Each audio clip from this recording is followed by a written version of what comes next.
나는 평생을 살며 수없이 많은 결정을 내렸다. 그 중에는 한 나라의 경제를 뒤흔들 만큼 큰 결정도 있었고 한순간의 실수로 모든 것을 잃을 수도 있었던 선택도 있었다. 하지만 나는 단 한 번도 주저하지 않았다. 왜냐하면 나는 알았다. 생각이 단순해야 결단이 빠르다는 것을. 세상은 복잡한 사람에게 기회를 주지 않는다. 복잡하게 생각하는 사람은 늘 망설인다. 망설이는 사이에 기회는 사라진다. 반면 단순한 사람은 즉시 행동한다. 그것이 내가 가난을 벗어나 부를 만든 첫 번째 이유였다. 나는 어릴 적부터 선택 앞에서 머뭇거리지 않았다. 돈이 없으면 돈이 없다고 한탄하는 대신 할 수 있는 일을 찾았다. 그게 쌀 한 대를 얻기 위해 새벽 시장에 나가는 일이든 고철을 모아 파는 일이든 상관없었다. 그때부터 나는 배웠다. 세상은 머리 좋은 사람보다 결단력 있는 사람의 편이라는 것을. 한 번은 이런 일이 있었다. 내가 목재상을 운영하던 시절 큰 거래가 하나 들어왔다. 일본에서 수입한 자재를 서울 건설사에 납품하는 계약이었다. 그러나 문제는 돈이었다. 초기 자금이 전혀 없었다. 은행 대출도 막혀 있었다. 직원들은 모두 말했다. 회장님, 이번에는 포기해야 합니다. 나는 단호히 말했다. 포기라니? 돈이 없으면 머리를 써야지. 그리고 나는 단 하루만에 방법을 찾았다.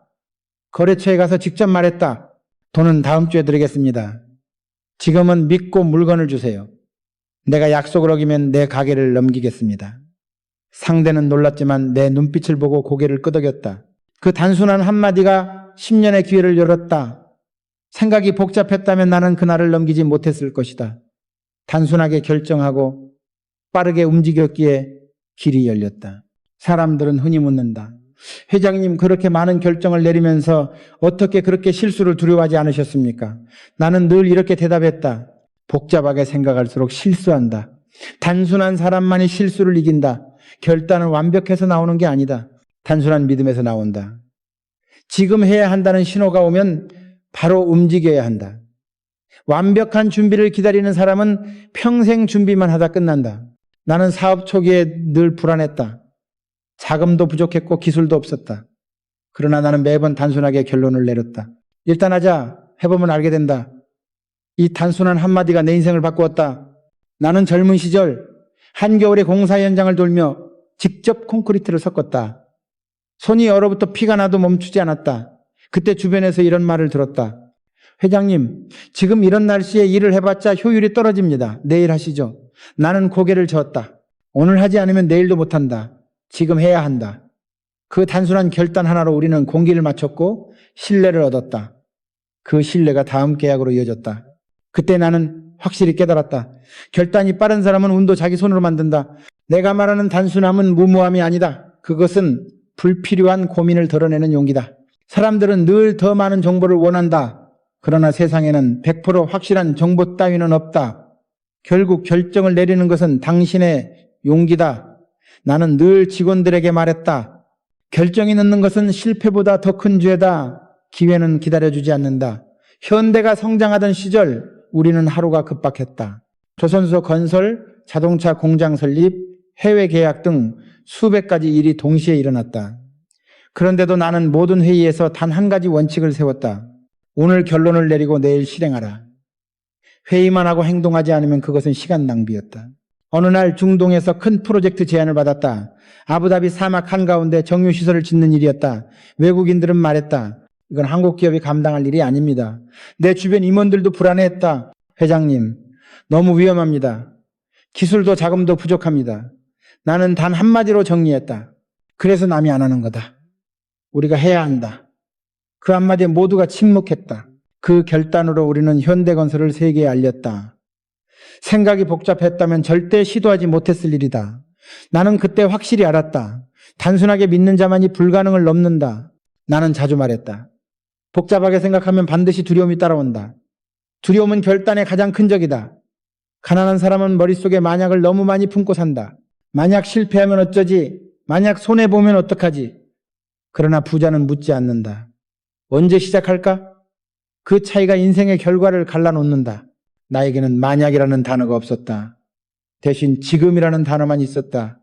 나는 그 단어로 세상을 움직였다. 나는 한 번도 모든 걸 알고 시작한 적이 없다.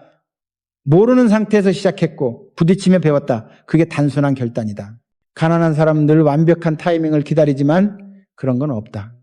세상에 완벽한 순간은 단 한 번도 없다. 그러니 단순하게 시작해야 한다. 그게 진짜 용기다. 지금 돌이켜보면 내 인생은 단순한 결단의 연속이었다. 부자가 된 사람들의 공통점도 같다. 그들은 머뭇거리지 않는다.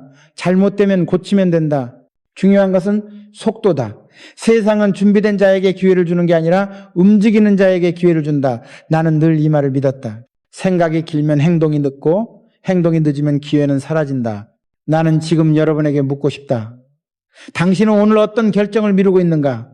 당신이 내일 하겠다고 미루는 그 일이 누군가에게는 오늘의 기회일 수 있다. 세상은 단순한 결단으로 움직인다. 복잡한 생각은 성공을 늦출 뿐이다. 당신이 단순하게 하겠다라고 말하는 순간 세상은 당신을 돕기 시작한다. 나는 평생 이렇게 살아왔다. 복잡하게 고민하지 말고 단순하게 결단하라. 그것이 가난과 부를 가르는 첫 번째 경계선이다. 결단이 빠른 사람은 실패를 두려워하지 않는다. 왜냐하면 그들은 알고 있다. 행동한 실패는 경험이 되고 머뭇거린 실패는 후회가 된다. 부자가 되는 길은 머릿속에 있지 않다. 당신의 결단 속에 있다. 오늘 이 말을 기억하라. 복잡한 생각이 당신을 가난하게 만들고 단순한 결단이 당신을 부자로 만든다. 세상은 머리가 아니라 움직이는 다리가 이끈다. 당신이 오늘 한 걸음을 내딛는다면 내일은 반드시 달라질 것이다. 단순하게 생각하라. 그리고 바로 행동하라. 그것이 부자의 첫 번째 법칙이다. 나는 인생에서 수없이 많은 문제를 마주했다. 돈이 없을 때도 있었고 기술이 부족할 때도 있었고 사람들의 신뢰를 얻지 못했던 시절도 있었다. 그러나 나는 언제나 똑같이 말했다. 문제는 단순하게 보되 행동은 철저히 하라. 대부분의 사람은 문제를 복잡하게 생각한다. 그래서 그들은 움직이지 못한다. 이게 되려면 저것도 필요하고 저것이 되려면 또 다른 조건이 필요하다는 식이다. 하지만 그렇게 생각하는 동안 문제는 더 커진다. 나는 문제를 보면 단순히 이렇게 생각했다. 지금 할 수 있는 게 무엇인가? 그리고 그 한 가지를 실행했다.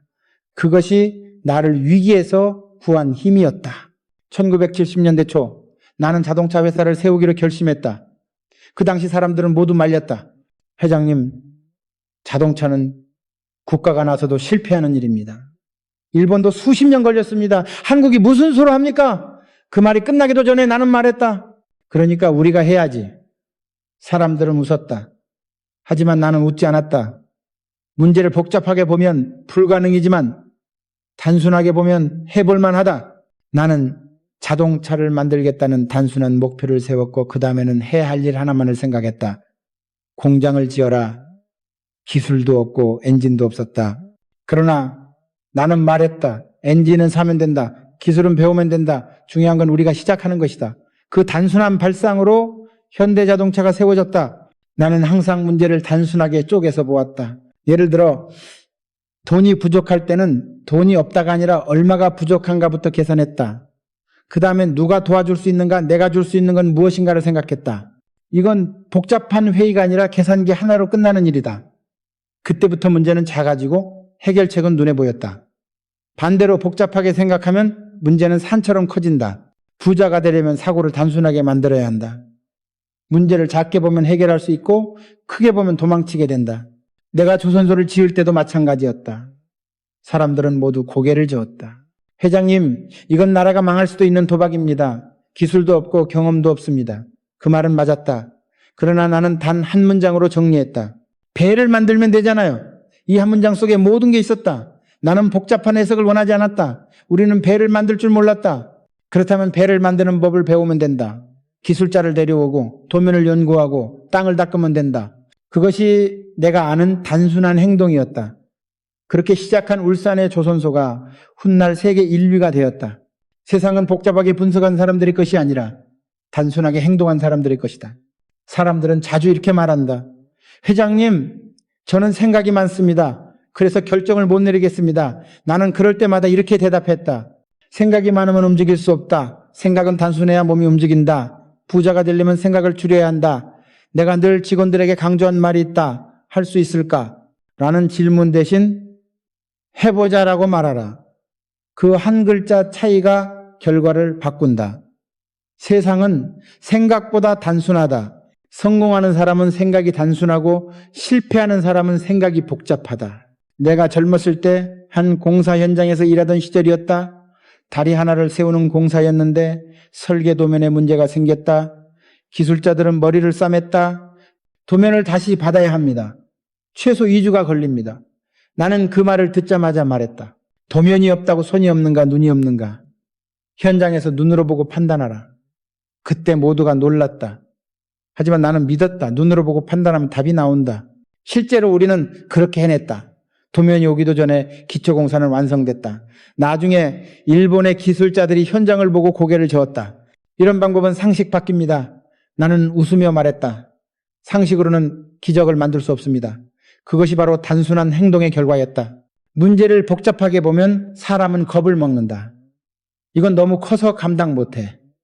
하지만 문제를 단순하게 보면 이건 이 부분부터 해결하면 되겠네라는 생각이 든다. 나는 위기 속에서 항상 이렇게 물었다. 지금 할 수 있는 게 뭐지? 그 한 가지를 찾고 바로 실행했다. 자동차가 없으면 트럭을 개조하고 인력이 없으면 직접 뛰었다. 그렇게 하나씩 풀어가면 결국 큰 문제도 사라진다. 세상은 문제를 단순하게 보는 사람의 편이다. 나는 지금도 기억한다. 한 번은 외국 은행가가 내게 물었다. 회장님, 이 프로젝트는 리스크가 너무 큽니다.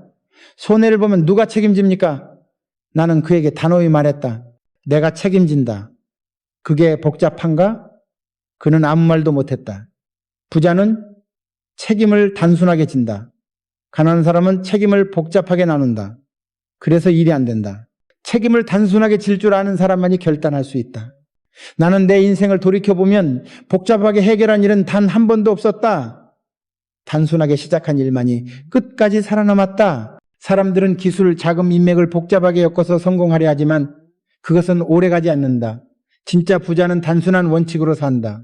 오늘 할 일은 오늘 한다. 문제는 작게 쪼갠다. 결과는 나중에 본다. 이것이 나의 방식이었다. 나는 가난한 시절에 매일 밤 이렇게 되뇌었다. 생각하지 말고 움직여라. 머릿속에서 문제를 복잡하게 풀려 하면 길이 보이지 않는다. 하지만 몸으로 움직이면 길이 생긴다. 부자가 된 사람들은 다 그렇게 살았다. 그들은 문제를 단순하게 보았다. 돈이 없으면 벌면 된다. 시간이 없으면 잠을 줄이면 된다. 모르면 배우면 된다. 이 단순한 세 문장이 내 인생을 만든 철학이었다. 나는 지금 여러분에게 말하고 싶다. 문제를 너무 복잡하게 만들지 마라. 당신의 삶을 어렵게 만드는 건 상황이 아니라 당신의 생각이다. 세상에 완벽한 조건은 없다. 완벽한 준비를 기다리는 동안 기회는 사라진다. 오늘 할 수 있는 한 가지를 찾고 그것부터 시작하라. 그것이 정답이다. 기억하라. 문제는 단순하게 보되 행동은 철저히 하라. 단순한 사람은 실수를 해도 바로 고친다. 그러나 복잡한 사람은 실수를 분석하다가 기회를 놓친다. 세상은 완벽을 기다리지 않는다. 지금 움직이는 사람만이 세상을 바꾼다. 당신이 지금 미루는 그 생각이 내일 당신을 가난하게 만들 것이다. 복잡함을 버리고 단순함을 붙잡아라. 그것이 부자의 두 번째 생각이다. 단순하게 보고 철저히 실행하라. 그것이 인생을 바꾸는 길이다. 나는 평생 수많은 사람을 만났다. 그들 중에는 재능이 뛰어난 사람도 있었고 공부를 많이 한 사람도 있었다. 그러나 이상하게도 그런 사람들이 꼭 성공하는 것은 아니었다. 오히려 단순하고 실행이 빠른 사람들이 큰일을 이루었다. 왜일까? 나는 그 답을 오래전부터 알고 있었다. 변명은 복잡하고 실행은 단순하다. 이것이 내가 가난을 이기고 부를 만든 세 번째 생각이었다. 사람들은 안 되는 이유를 100가지 말할 수 있다. 그러나 되는 이유는 단 하나면 충분하다. 그것은 바로 하면 된다는 것이다. 나는 수없이 많은 사람에게서 안 된다는 말을 들었다. 사업을 시작할 때, 회사를 키울 때, 해외에 나갈 때 모두가 말했다. 그건 불가능합니다. 그러나 나는 그 말을 들을 때마다 이렇게 되묻곤 했다. 왜 안 되는데? 그들은 늘 말이 길었다. 조건이 안 맞습니다. 자금이 부족합니다. 경험이 없습니다. 나는 그 말을 듣는 순간 확신했다. 그들은 절대 성공하지 못할 사람이라는 걸. 실행하는 사람 말이 짧고 변명하는 사람 말이 길다. 나는 현대건설을 세울 때 직원 중 한 명이 이렇게 말했다. 회장님, 이 공사는 너무 위험합니다. 장비도 없고 기술도 부족합니다. 나는 그에게 물었다. 그럼 어떻게 해야 안전하냐? 그는 대답하지 못했다. 그래서 나는 대신 말했다. 그럼 우리 몸으로 때우자. 그날 이후 우리는 직접 삽을 들고 땀으로 일했다. 장비는 없었지만 의지가 있었다. 그 결과는 놀라웠다. 공사가 제 시간에 끝났고 우리는 신뢰를 얻었다. 변명 대신 행동을 택했기에 가능했다. 나는 그때부터 믿었다. 세상은 움직이는 자의 편이다. 나는 한 번도 안 된다는 말을 입에 담지 않았다. 그 말은 나를 묶는 사슬과 같았다. 누군가 불가능합니다라고 말하면 나는 오히려 더 불타올랐다. 그래? 그럼 내가 가능하게 보여주지. 그것이 나의 인생이었다.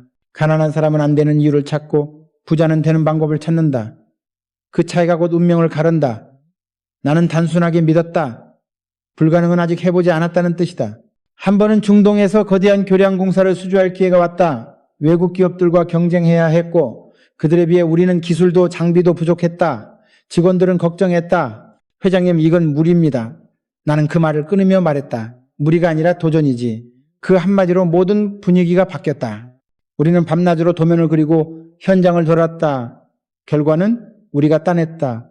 모두가 불가능하다고 했던 프로젝트였다. 그 후 나는 직원들에게 자주 말했다. 변명을 하면 가난이 온다.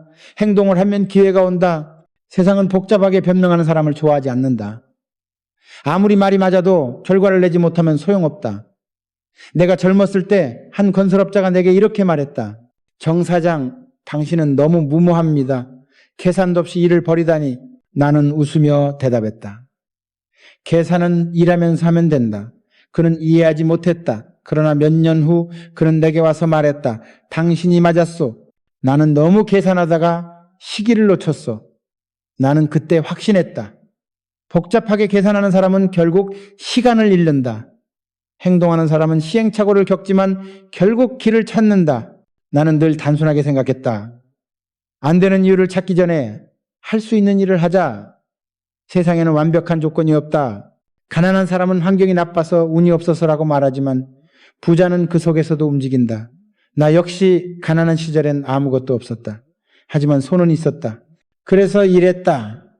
머리로 핑계를 만드는 대신 몸으로 해결했다. 내가 직원들에게 가장 자주 했던 말 중 하나가 있다. 불가능하다고 말하지 마라. 불가능은 생각의 병이다. 나는 현장에서 늘 그 말을 되뇌었다.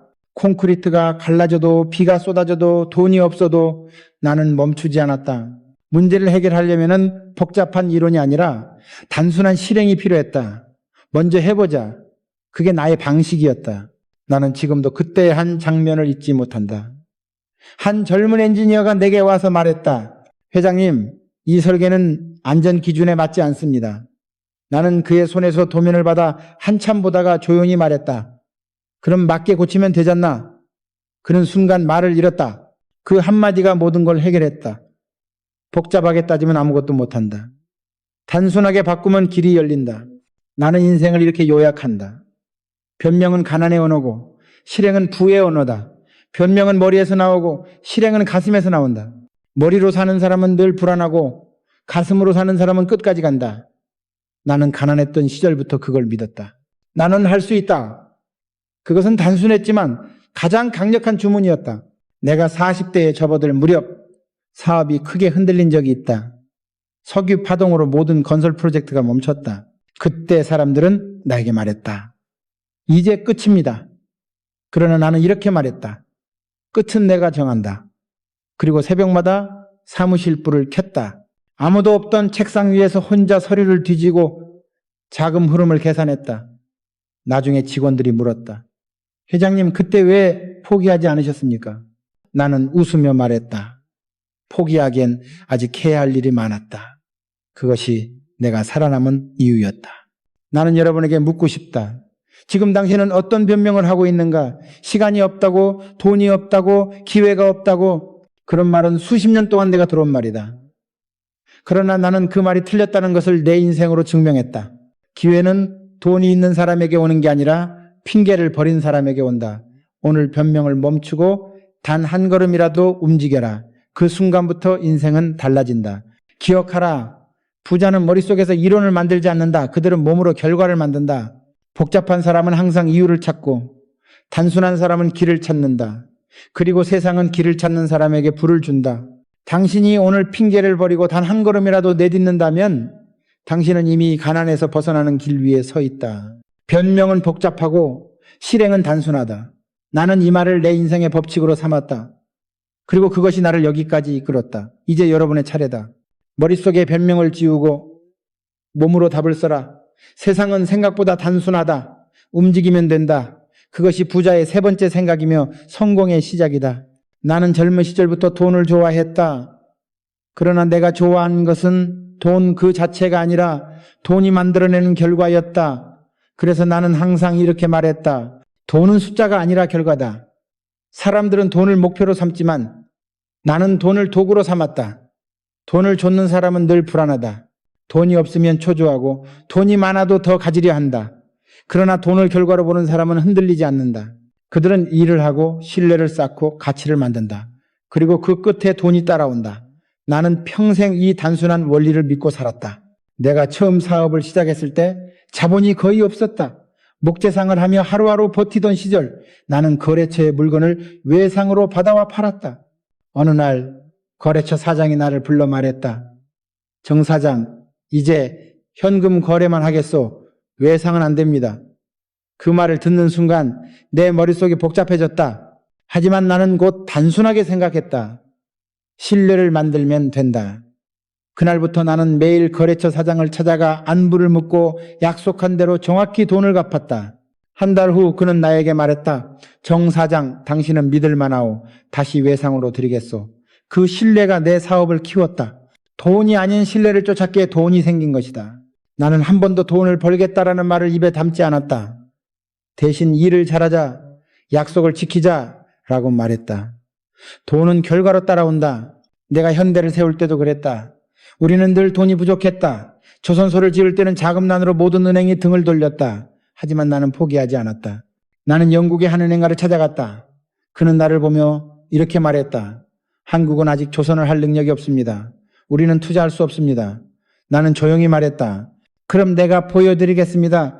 돈보다 신뢰를 투자하십시오. 그는 미소를 지었다. 그리고 소에게 자금을 빌려주었다. 우리는 그 돈으로 첫 배를 만들었다. 그 배가 바다에 떠오르자 그는 내게 전화를 걸어왔다. 당신이 옳았습니다. 그 후 그는 더 큰 투자를 했다. 그것이 바로 신뢰가 돈을 불러온 순간이었다. 나는 늘 돈을 단순하게 생각했다. 돈은 나무가 아니라 열매다. 열매만 따려 하면 나무는 말라 죽는다. 나무를 가꾸면 열매는 저절로 열린다. 세상에 많은 사람들은 돈만 바라본다. 그래서 실패한다. 부자는 나무를 키운다. 가난한 사람은 열매를 빼앗으려 한다. 나는 평생을 살아오며 확신했다. 돈을 버는 기술보다 돈을 다루는 태도가 중요하다. 내가 사업 초기에 어떤 은행 지점을 방문했을 때의 일이다. 지점장이 나를 보며 말했다. 정 사장, 대출은 불가능합니다. 담보가 없지 않습니까? 나는 미소를 지으며 대답했다. 내 담보는 나 자신입니다. 그는 그 말을 듣고 잠시 멈칫하더니 말했다. 그런 사람은 처음 봅니다. 결국 그는 나에게 일부 자금을 빌려주었다. 나는 그 빚을 정확히 날짜에 맞춰 갚았다. 그는 다시 내게 대출을 해주었다. 그렇게 나는 신뢰로 돈을 만들었다. 사람들은 은행을 두려워했지만 나는 두렵지 않았다. 왜냐하면 나는 알고 있었다. 돈은 신뢰의 그림자다. 그림자를 쫓으면 놓치지만 신뢰를 세우면 그림자가 따라온다. 나는 수없이 많은 사람에게서 이런 말을 들었다. 회장님, 돈이 전부는 아니죠. 그 말은 맞다. 하지만 나는 이렇게 덧붙였다. 그래도 돈은 중요하다. 왜냐하면 돈은 당신이 얼마나 세상에 기여했는지를 보여주는 증거니까. 나는 돈을 부끄럽게 생각하지 않았다. 그러나 돈이 목적이 되는 순간 인간은 타락한다. 돈은 방향이 아니라 결과다. 나는 평생 돈을 얼마나 벌었는가 보다 돈으로 무엇을 이루었는가를 기준으로 삼았다. 내가 중동에서 프로젝트를 따냈을 때 현지 왕족이 내게 물었다. 당신은 왜 이렇게 힘든 일을 맡습니까? 이미 부자인데. 나는 대답했다. 돈은 결과일 뿐입니다. 이 일은 한국의 기술을 세상에 보여주는 일입니다. 그 말에 그는 미소 지었다. 결국 우리는 성공했다. 그리고 그 성공은 나에게 더 큰 돈을 안겨주었다. 하지만 그때 나는 깨달았다. 돈은 따라오는 것이다. 쫓는 게 아니다. 가난한 사람은 돈을 쫓는다. 그래서 늘 부족하다. 부자는 돈을 만들지 않는다. 가치를 만든다. 그리고 그 가치가 세상을 바꾸고 돈이 그 뒤를 따른다. 나는 수많은 사람을 봤다. 돈을 줬다, 돈을 잃은 사람들, 돈을 두려워하다, 기회를 놓친 사람들, 그들에게 나는 늘 말했다. 돈은 당신이 다스려야 할 종이지 주인이 되어서는 안 된다. 나는 지금도 기억한다. 한 번은 내 부하 직원이 계약서 금액을 보며 말했다. 회장님, 이번 일은 손해입니다. 이익이 너무 적습니다. 나는 그에게 말했다. 이익이 적어도 신뢰는 남는다. 그 신뢰는 다음 계약을 부른다. 실제로 그 거래처는 몇 년 뒤 훨씬 큰 프로젝트를 맡겼다. 나는 그때 확신했다. 신뢰는 복리로 불어나고 돈은 달리로 사라진다. 세상에는 두 종류의 사람이 있다. 돈을 위해 일하는 사람, 돈이 일하게 만드는 사람. 나는 후자를 선택했다. 돈을 위해 일하면 평생 일하지만 돈이 일하게 하면 인생이 바뀐다. 그러나 돈이 일하게 만들려면 먼저 신뢰를 세워야 한다. 신뢰 없는 돈은 모래 위의 성이다. 나는 이 단순한 진리를 사업의 근본으로 삼았다. 나는 지금 여러분에게 묻고 싶다. 당신은 돈을 쫓고 있는가? 아니면 돈이 따라오게 만들고 있는가? 부자는 돈을 결과로 본다. 그들은 가치를 쌓고 신뢰를 세우며 시간을 투자한다. 그래서 결국 돈이 그들을 따라간다. 반면 가난한 사람은 오늘의 돈만 본다. 그래서 내일이 없다. 기억하라. 돈은 숫자가 아니라 결과다. 당신이 만든 신뢰, 당신이 제공한 가치, 당신이 지켜온 약속이 쌓여서 만들어진 결과다. 돈을 목적으로 삼으면 방향을 잃고 돈을 결과로 삼으면 길이 보인다. 세상은 숫자를 쫓는 사람보다 신뢰를 세우는 사람의 편이다. 나는 평생 그렇게 믿었다. 돈은 도구일 뿐이다. 그것으로 사람을 살릴 수도 있고 망칠 수도 있다. 당신이 그것을 어떻게 쓰느냐가 중요하다. 가난한 사람은 돈으로 허세를 사고 부자는 돈으로 기회를 산다. 그 차이가 세상을 바꾼다. 오늘 나는 마지막으로 이렇게 말하고 싶다. 돈은 당신이 이룬 결과의 거울이다. 당신이 세상에 어떤 가치를 주었는가, 어떤 약속을 지켰는가, 어떤 신뢰를 쌓았는가가 그 거울에 비친다. 돈을 두려워하지 마라. 그러나 돈을 신으로 만들지도 마라. 돈은 복잡한 것이 아니다. 단순한 결과다. 당신이 어떻게 살았는지를 보여주는 가장 솔직한 증거다. 그리고 그것이 부자의 네 번째 생각이다. 돈은 목표가 아니라 결과다. 이 단순한 진리를 잊지 마라. 나는 인생을 살며 수없이 많은 사람을 보았다. 그들 중 어떤 이는 머리가 좋았고 어떤 이는 재능이 있었다. 그러나 부자가 된 사람은 따로 있었다. 그들은 공통점이 있었다. 바로 행동의 속도였다. 나는 이렇게 말하곤 했다. 부자는 빠르고 가난한 사람은 망설인다. 사람들은 흔히 생각이 깊다는 말을 칭찬으로 쓴다. 그러나 나는 다르게 본다. 생각이 깊은 사람 중 절반은 결국 아무것도 하지 않는다. 생각만 깊고 행동이 느린 것이다. 그 사이 세상은 변하고 기회는 사라진다. 반면 어떤 사람은 완벽하지 않아도 바로 움직인다. 그들은 넘어지기도 하지만 다시 일어나며 배우고 그 과정에서 돈을 벌고 신뢰를 얻는다. 나는 그것이 부자의 다섯 번째 생각이라고 믿는다. 생각보다 먼저 행동하라. 내가 현대건설을 세우던 시절 직원들은 종종 나에게 물었다. 회장님, 이렇게 큰 프로젝트를 준비하려면 더 검토가 필요하지 않을까요? 나는 단호하게 말했다. 검토는 하면서 하면 된다. 검토만 하다 보면 기회는 남의 것이 된다. 그때 우리가 맡았던 사업 중 하나가 바로 한강의 기적이라 불린 경부고속도로 공사였다. 당시 많은 사람들이 반대했다. 불가능하다, 돈이 없다, 기술이 없다. 하지만 나는 알았다. 불가능은 핑계일 뿐이다. 나는 사람들을 모아놓고 이렇게 말했다. 지금 시작하자. 내일이 아니라 오늘이다. 그날 밤 바로 중장비를 움직였다. 그 빠른 결정이 수많은 사람의 운명을 바꿨다. 나는 젊은이들에게 늘 이렇게 말한다. 머뭇거림이야말로 가난의 씨앗이다. 행동하지 않으면 아무 일도 일어나지 않는다. 그러나 움직이는 순간 세상은 반응한다. 당신이 두려움에 멈춰 있을 때 누군가는 이미 뛰고 있다. 당신이 계획을 세우는 동안 누군가는 결과를 만들고 있다. 그것이 세상의 냉정한 법칙이다. 나는 사업 초기에 수많은 기회를 그렇게 잡았다. 한 번은 일본의 한 상사와 계약을 맺을 기회가 있었다. 다른 업체들은 서류 검토만 하며 시간을 끌었다. 나는 즉시 비행기를 탔다. 준비가 완벽하지 않았지만 직접 만나기로 했다. 그들은 나를 보고 놀랐다. 이렇게 빨리 오실 줄 몰랐습니다.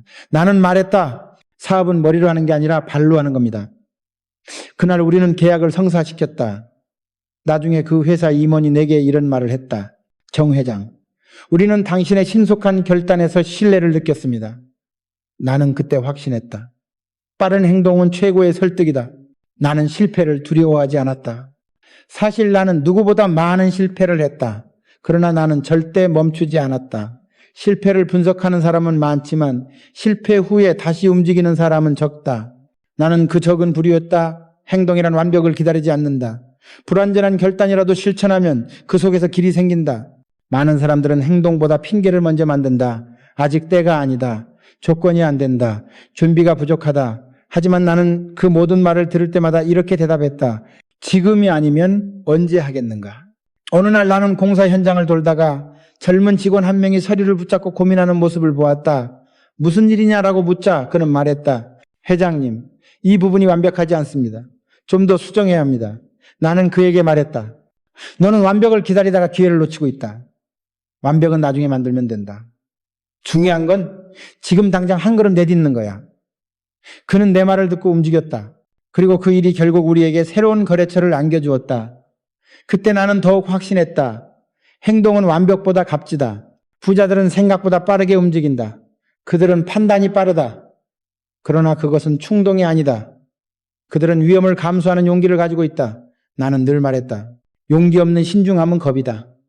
신중해야 하지만 겁내서는 안 된다. 가난한 사람들은 실수할까봐, 욕먹을까봐, 실패할까봐 미룬다. 하지만 부자들은 안다. 실패는 행동한 사람에게만 찾아온다. 행동하지 않는 사람에게는 실패도 없다. 그러나 성공도 없다. 나는 평생을 살며 배운 것이 있다. 성공은 빠른 자에게 미소 짓는다. 기회는 오래 머물지 않는다. 그것은 늘 바람처럼 스쳐 지나간다. 그때 손을 뻗는 사람이 부자가 된다. 나는 늘 그랬다. 손을 뻗었다. 잡을 수 있을지 몰라도 먼저 뻗었다. 그 습관이 나를 이 자리로 이끌었다. 당신이 무엇을 망설이고 있는가? 돈이 없어서, 시간이 없어서, 실력이 부족해서. 그것은 모두 핑계다. 나도 그랬다. 하지만 나는 움직였다. 움직이면 배운다. 배우면 성장한다. 성장하면 부자가 된다. 단순한 순서다. 나는 이 진리를 수많은 후배에게 강조했다. 그리고 지금 당신에게도 말한다. 머뭇거리지 마라. 완벽한 준비는 없다. 준비보다 중요한 것은 결단이다. 나는 자주 이렇게 말했다. 성공한 사람과 실패한 사람의 차이는 지능이 아니라 타이밍이다. 그 타이밍은 하늘이 주지 않는다. 스스로 만드는 것이다. 당신이 한 걸음 내딛는 그 순간 타이밍은 당신 것이 된다. 부자는 그 한 걸음을 두려워하지 않는다. 가난한 사람은 그 한 걸음을 평생 미룬다. 나는 한 번은 새벽 회의에서 이런 말을 했다. 우리 회사가 위대해지는 순간은 지금 이 자리입니다. 아직 부족하지만 이미 시작했으니까요. 그때 직원들은 눈빛이 달라졌다. 그들은 움직였다. 그 움직임이 현대를 만들었다. 그리고 나는 그때 느꼈다. 행동은 전염된다. 한 사람의 결단이 100사람의 움직임을 만든다. 나는 여러분에게 말하고 싶다. 생각보다 먼저 움직이십시오. 준비보다 결단이 먼저입니다.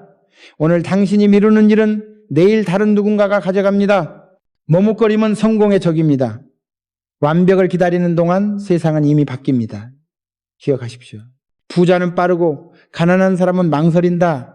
그리고 그 차이가 평생의 차이를 만든다. 결국 인생은 속도보다 방향이 중요하다고 말하지만 방향을 잡으려면 일단 출발해야 한다. 출발하지 않으면 아무리 좋은 방향도 의미 없다. 나는 평생 그 단순한 원리를 믿었다. 그리고 지금도 똑같이 말한다. 생각보다 먼저 행동하라. 그것이 부자가 되는 5번째 단순한 생각이다. 나는 인생에서 수많은 부자와 가난한 사람을 지켜보았다. 그 차이는 돈의 액수가 아니라 시간을 바라보는 관점이었다. 가난한 사람은 시간을 흘러가는 것으로 본다. 반면 부자는 시간을 쌓아가는 자산으로 본다. 이것이 6번째 단순한 생각이다. 시간을 돈처럼 관리하라. 나는 젊은 시절 돈이 한 푼도 없을 때부터 시간을 계산했다. 하루에 24시간 중 잠 6시간, 식사와 이동에 3시간, 남는 15시간을 어떻게 쓰느냐가 내 인생의 방향을 결정한다고 믿었다. 나는 그 시간을 허투루 쓰지 않았다. 남들은 담배를 피우며 수다를 떨 때 나는 공사 현장 도면을 펼쳐놓고 다음 날의 일정을 점검했다. 남들이 퇴근 후 술 한잔하며 세상을 욕할 때 나는 책상 앞에 앉아 거래처와의 신뢰를 쌓을 방법을 고민했다. 세상은 공평하다. 누구에게나 하루 24시간이 주어진다. 그러나 그것을 어떻게 쓰느냐에 따라 인생은 완전히 달라진다. 내가 한창 사업을 키울 때 어느 젊은 직원이 내게 말했다. 회장님, 요즘 너무 바빠서 공부할 시간이 없습니다. 나는 조용히 그를 보며 물었다. 하루에 몇 시간 잠을 자나? 그는 대답했다. 7시간 정도요. 나는 웃으며 말했다. 그럼 그중 1시간만 줄여도 된다. 잠 1시간이 인생을 바꿀 수 있다. 그는 멋쩍게 웃었다. 그러나 나는 진심이었다. 나는 실제로 그렇게 살아왔다. 내 젊은 시절 하루 24시간 중 20시간을 일에 쏟았다. 일찍 일어나고 남들보다 늦게 잠들었다. 그것이 내 자본이었다.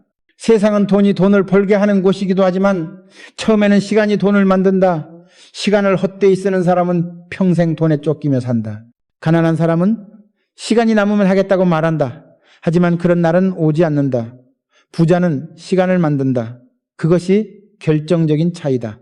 나는 젊은 시절 하루의 계획을 종이에 적었다. 아침에는 공사장 점검, 오후에는 거래처 방문, 저녁에는 독서와 계산. 매일 이 세 가지는 빠지지 않았다. 그렇게 시간을 조각조각 쪼개서 관리했다. 사람들은 그런 날을 보고 정 회장은 참 부지런하다고 했다. 그러나 나는 부지런한 것이 아니라 절박했다. 가난을 벗어나려면 시간 하나하나가 무기였다. 한 번은 내가 직원들에게 말했다. 우리 회사가 망하는 날은 돈이 떨어질 때가 아니다. 시간이 낭비될 때다. 그 말은 단순한 경고가 아니라 진심이었다. 돈은 잃어도 다시 벌 수 있다. 하지만 낭비된 시간은 돌아오지 않는다. 나는 회사의 회의도 30분 이상 길게 하지 않았다. 말이 길어지면 결단이 늦어진다. 늦어진 결단은 기회를 죽인다. 그것이 나의 신념이었다. 그래서 나는 회의 때마다 이렇게 말했다. 지금 결론을 내자. 오늘 안에 결정하자. 그렇게 빠른 시간 관리가 현대의 속도를 만들었다. 나는 사람들에게 종종 물었다. 당신은 하루를 어디에 쓰고 있는가? 가난한 사람은 대답하지 못한다. 왜냐하면 그들은 시간을 쓰지 않고 흘려보내기 때문이다. 반면 부자는 시간을 계획한다. 그리고 그 계획을 지킨다. 나는 항상 계획표를 머릿속에 넣고 살았다. 오늘 무엇을 배우고 누구를 만나고 어떤 결정을 내릴지 그 습관이 내 인생을 이끌었다. 사람들은 내가 대단한 결단력을 가졌다고 말하지만 사실 나는 단순했다. 시간을 낭비하지 않았을 뿐이다. 한 번은 일본 오사카의 한 건설사 대표와 미팅을 하게 되었다. 그 사람은 약속 시간에 10분 늦게 도착했다. 그는 미안하다고 했지만 나는 그 10분이 불편했다. 나는 속으로 생각했다. 10분 늦는 습관이 회사를 무너뜨린다. 그 후 나는 우리 회사에 시간에 대한 철학을 심었다. 약속은 돈보다 무겁다. 1분의 신뢰가 10억의 계약을 만든다. 실제로 그 작은 습관 하나로 우리는 수많은 해외 거래처의 신뢰를 얻었다. 내가 가난했을 때 시간을 두려워하지 않는 사람들이 있었다. 그들은 늘 이렇게 말했다. 아직 젊으니까 괜찮다. 하지만 세월은 빠르다. 내가 깨달은 것은 시간은 젊을수록 값지다는 것이다. 젊은 날의 1시간은 노년의 10시간보다 더 강력하다. 나는 30대에 그것을 알았다. 그래서 남들보다 더 일찍 시작했다. 그때의 시간 투자가 지금의 나를 만들었다. 나는 평생 시간에 적금을 들었다. 하루 1시간을 남보다 더 배우고 더 움직이고 더 계획했다. 그 1시간이 모여 오늘의 나를 만들었다. 가난한 사람들은 돈이 없다고 말하지만 사실 그들이 진짜 잃은 것은 시간의 통제권이다. 시간을 잃으면 모든 것을 잃는다. 나는 사업을 하면서 늘 직원들에게 말했다. 시간을 낭비하는 사람은 결국 기회를 버리는 사람이다. 그들은 처음엔 웃었지만 결국 그 말의 무게를 알았다. 나는 오늘도 같은 말을 하고 싶다. 시간을 돈처럼 관리하라. 그리고 돈보다 더 소중히 여겨라. 돈은 다시 벌 수 있지만 시간은 절대 돌아오지 않는다. 성공한 사람과 실패한 사람의 차이는 결국 하루 1시간의 차이다. 하루 1시간을 더 일하고 더 배우고 더 준비한 사람이 승리한다. 나는 종종 새벽에 일어나 혼잣말을 했다. 오늘 하루가 내 마지막이라면 나는 무엇을 할 것인가? 그 질문 하나가 내 시간을 바꾸었다. 그렇게 매일을 최선으로 살았다. 부자는 시간을 쫓는 사람이 아니라 시간을 다스리는 사람이다. 가난한 사람은 시계의 노예가 되고 부자는 시계를 통제한다. 당신이 진정 부자가 되고 싶다면 먼저 당신의 하루를 장악하라. 하루를 지배하는 사람이 인생을 지배한다. 내가 이 말을 하는 이유는 단 하나다. 부자는 돈이 많아서 부자가 되는 것이 아니다. 시간을 다르게 쓰기 때문에 부자가 된다. 당신이 하루를 낭비한다면 그것은 돈을 버리는 것과 같다. 하루 1시간의 낭비가 1년에 365시간, 10년에 3, 690시간이다. 그것은 당신의 인생에서 몇 년을 버리는 것과 같다. 나는 그렇게 살고 싶지 않았다. 그래서 나는 오늘도 내 시간을 경건히 다룬다. 기억하라. 시간은 최고의 자산이다. 그것을 낭비하는 자는 결국 인생의 파산자가 된다. 하지만 그것을 투자하는 자는 언젠가 반드시 이자를 받는다. 나는 그것을 내 삶으로 증명했다. 시간의 흐름을 탓하지 말고 시간의 흐름을 이용하라. 그것이 부자가 시간을 다르게 사용하는 6번째 생각이다. 그리고 그것은 인생을 바꾸는 유일한 자산이다. 나는 평생 동안 한 가지를 분명히 믿었다.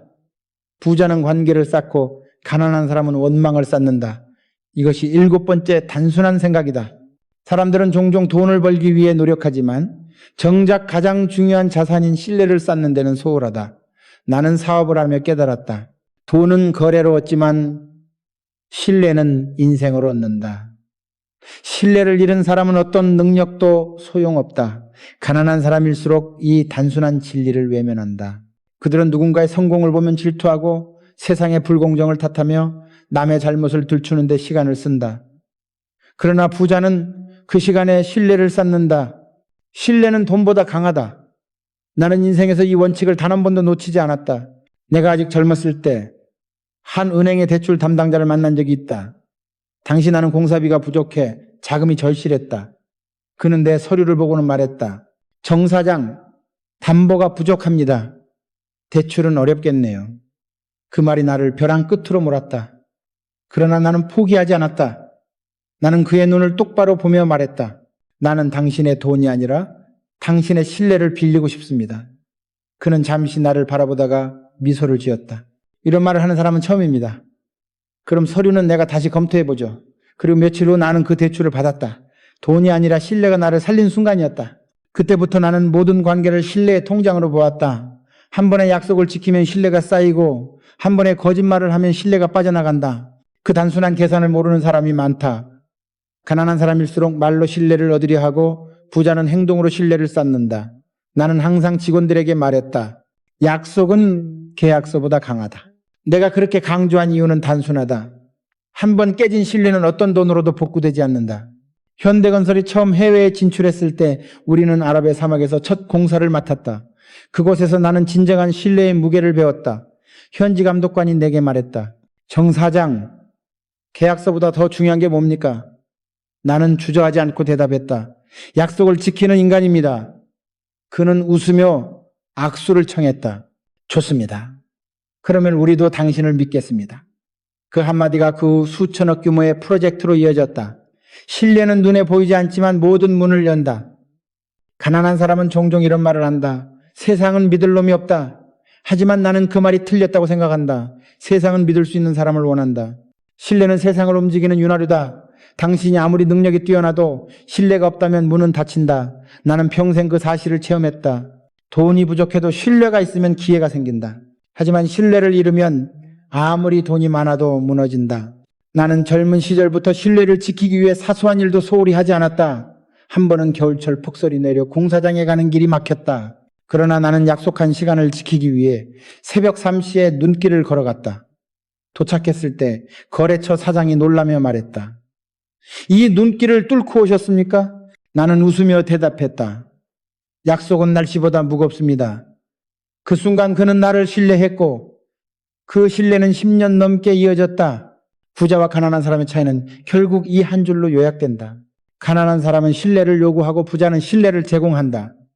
사람들은 돈이 신뢰를 만든다고 착각하지만 진실은 그 반대다. 신뢰가 돈을 만든다. 나는 수많은 계약을 맺으며 깨달았다. 계약서의 잉크보다 사람의 말 한마디가 더 무겁다는 것을. 어느 날 한 젊은 사업가가 나를 찾아왔다. 그는 내 앞에서 이렇게 말했다. 회장님, 요즘 세상은 너무 냉정합니다. 사람을 믿으면 손해봅니다. 나는 그에게 조용히 물었다. 그럼 당신은 믿을 만한 사람이요? 그는 아무 말도 하지 못했다. 나는 미소를 지으며 말했다. 세상은 당신이 믿을 만한 사람일 때만 당신을 믿는다. 그것이 진리다. 신뢰는 일방향이 아니라 상호작용이다. 당신이 먼저 믿을 만한 사람이 되어야 세상도 당신을 믿는다. 나는 인생의 마지막 순간까지 신뢰라는 단어를 품고 살았다. 그것은 나의 모든 철학의 중심이었다. 돈, 명예, 권력은 사라져도 신뢰는 남는다. 신뢰는 죽은 뒤에도 이름을 살린다. 나는 내 이름보다 신뢰를 먼저 남기고 싶었다. 그래서 늘 말했다. 정주영이라는 이름은 사라져도 믿을 만한 사람이라는 평가는 남아야 한다.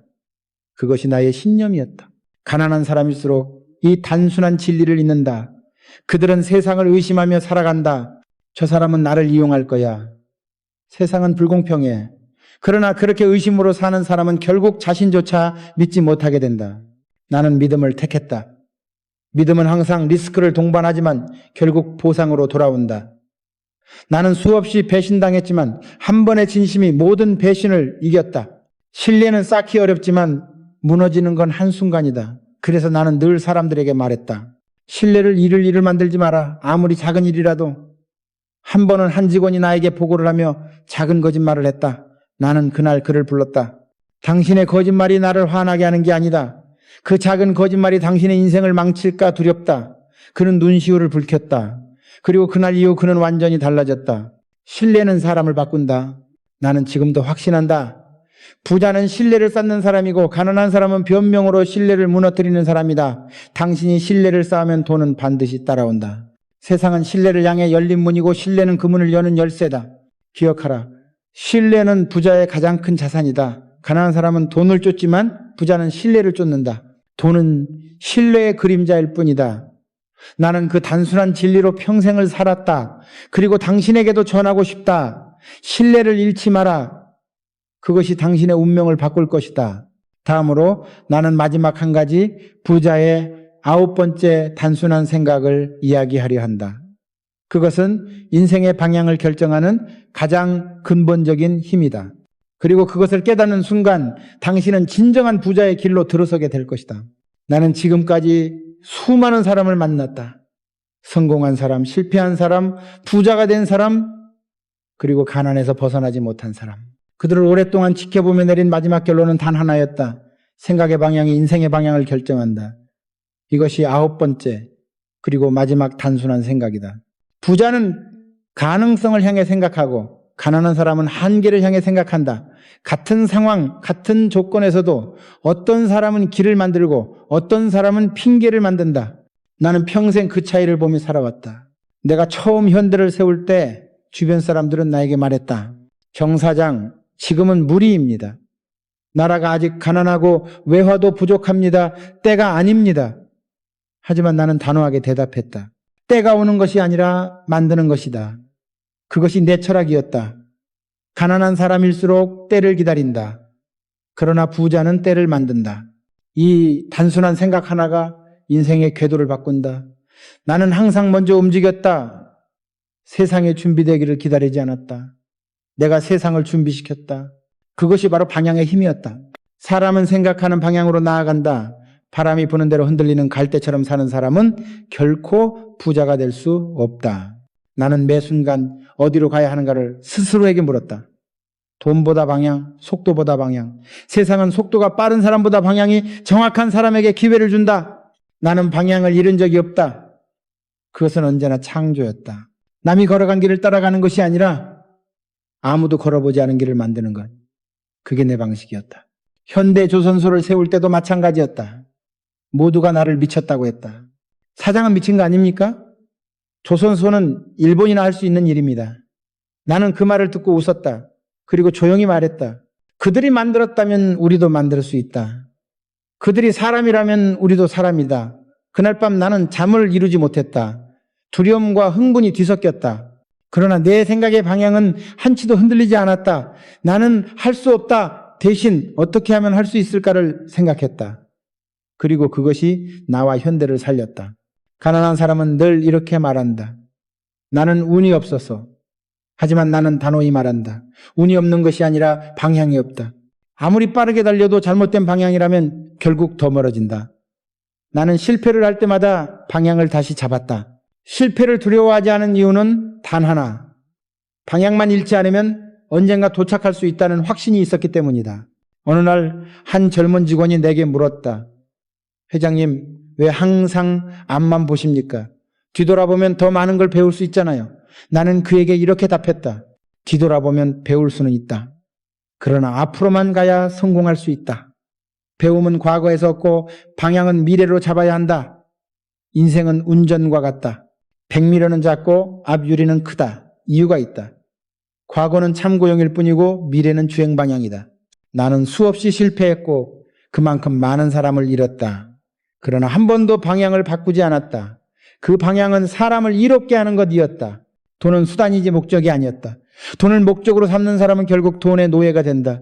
하지만 방향이 사람인 사람은 돈이 그를 따라온다. 나는 직원들에게 늘 말했다. 우리가 배를 만드는 이유는 돈이 아니라 사람이다. 그 배가 사람을 실어 나르고 삶을 바꾸기 때문이다. 그것이 내가 끝까지 버틴 이유였다. 사람은 방향이 있으면 고통 속에서도 버틸 수 있다. 그러나 방향이 없으면 아무리 편해도 불안하다. 나는 가난 속에서도 방향을 잃지 않았고 그래서 절망하지 않았다. 가난한 사람들은 고통을 두려워하지만 부자는 방향을 잃는 걸 두려워한다. 그 차이가 운명을 바꾼다. 나는 지금도 젊은 사람들에게 말한다. 돈보다 먼저 생각을 바꿔라. 생각보다 먼저 방향을 세워라. 그러면 돈은 저절로 따라온다. 나는 한 번은 일본의 한 재벌 회장과 회담을 한 적이 있다. 그는 내게 물었다. 정 회장, 당신의 성공 비결은 무엇입니까? 나는 잠시 생각하다가 웃으며 말했다. 항상 동쪽을 향했습니다. 그는 의아한 얼굴로 물었다. 동쪽이요? 나는 대답했다. 해가 뜨는 방향이지요. 나는 언제나 해가 지는 서쪽이 아니라 해가 떠오르는 방향으로 걸었습니다. 그것은 단순한 비유가 아니었다. 나는 늘 새벽에 일어나 아직 세상에 깨어나기 전 첫 빛을 보았다. 그 빛은 내게 시작을 알려줬다. 가난한 사람은 해가 떠도 불평하지만 부자는 해가 뜨기 전에 준비한다. 그것이 부자의 방향이다. 방향이란 단순히 목표가 아니다. 그것은 신념이고 철학이다. 한 번은 내가 해외 출장 중 비행기에서 엔진 고장을 겪은 적이 있다. 비행기는 심하게 흔들렸고 사람들은 기도했다. 그때 나는 창밖을 바라보며 생각했다. 인생도 이와 같구나. 폭풍이 불어도 방향만 잃지 않으면 결국 착륙한다. 비행기는 결국 안전하게 착륙했고 나는 그날 다시 한번 깨달았다. 삶의 모든 위기는 방향을 시험하는 순간이다. 가난한 사람은 문제를 보면 멈추지만 부자는 문제 속에서도 방향을 찾는다. 그 차이가 운명을 바꾼다. 나는 젊은 시절부터 항상 메모를 했다. 메모장 맨 위에는 이렇게 써 있었다. 어디로 가야 하는가? 나는 매일 그 질문을 스스로에게 던졌다. 그리고 그 대답을 행동으로 썼다. 그것이 내 인생의 나침반이었다. 나는 지금도 믿는다. 부자는 방향을 세우고 가난한 사람은 이유를 세운다. 방향이 있는 사람은 실패해도 다시 일어나지만 이유만 있는 사람은 넘어지면 끝이다. 이유는 과거를 설명하지만 방향은 미래를 만든다. 나는 항상 미래를 만들고 싶었다. 그래서 지금 이 자리에서 말하고 싶다. 당신의 방향은 어디인가? 당신은 지금 무엇을 향해 걷고 있는가? 나는 한평생 가능성의 방향을 향해 걸었다. 그것은 때로 외롭고 때로 고통스러웠지만 그 끝에는 항상 새벽이 있었다. 돈은 사라지고 명예도 바람처럼 흩어지지만 방향만은 남는다. 그리고 그 방향이 당신을 부자로 만든다. 이제 나는 묻고 싶다. 당신의 인생은 어느 쪽을 향해 가고 있는가? 가난한 생각을 버리고 부자의 방향을 선택하라. 돈은 따라오는 것이다.